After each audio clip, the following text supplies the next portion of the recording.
Recorded Books presents The Changing Face of the Workplace by Fast Company. Narrated by Jill Bernstein.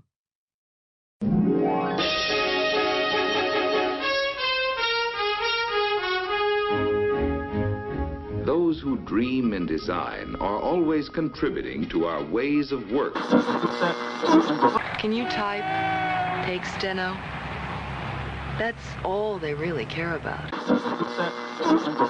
What are all these people doing here? It's not even 9 o'clock. This is another program you authorized, sir. It's called Flexible Hours. People set their own time. Well, some work 8 to 4, some work 10 to 6, some work 9 to 5. The number of emails they received did not lead them to work longer hours. And the problem is this: women are not making it to the top of any profession anywhere in the world. We sign off a lot of our rights when we go to work for someone, and it's in that big pile of paper that you get on your first day. With cities in lockdown because of the global pandemic, working from home has become the new normal for many. So what are the benefits and challenges? And will this permanently change the way we work? Chapter 1. How We'll Work in 2021 and Beyond.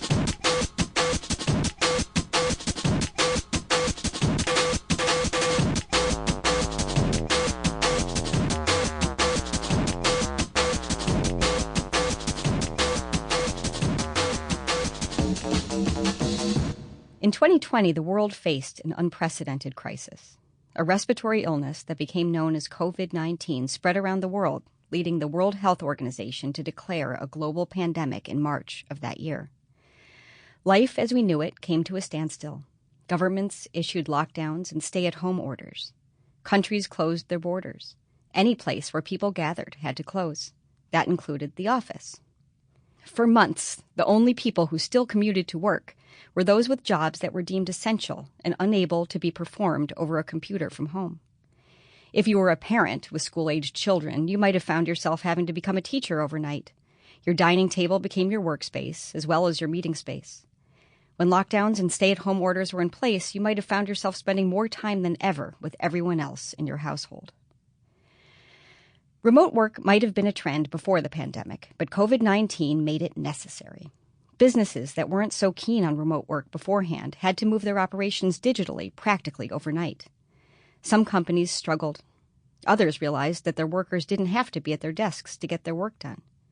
In fact, many companies realized that they can save money by not having to pay rent and office space, and they have access to a bigger talent pool.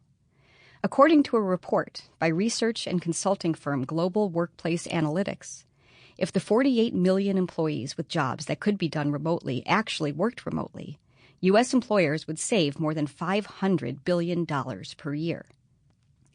That's not just in real estate, but in increased productivity, too. Consulting firm Mercer did a survey in the summer of 2020 and found that 94% of the companies that participated, including those that feared that their workers would slack off if they worked remotely, said that their workers remained just as productive, if not more. So what is going to be post-COVID normal? Will people go back to the office? Will remote-first companies be the norm? Or will more companies adopt a hybrid workplace where people work from home a few days a week? What does the office of the future look like? If companies have the chance to rewrite their playbook, what can they do to make a post-COVID workplace more inclusive and innovative?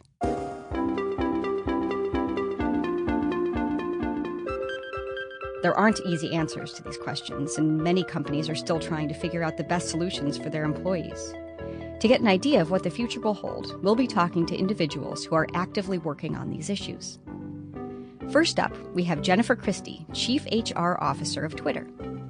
The social media company made headlines when it announced in May 2020 that it would allow its employees to work from home permanently.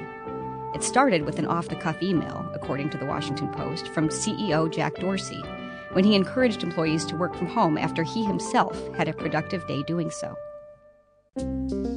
And thinking about the email that Jack sent in 2018 about having spent a day, I think it was a Tuesday, at home working productively, it definitely wasn't completely out of the blue. I joined Twitter in September of 2017, and early on, we were talking about how we think of Sample complete.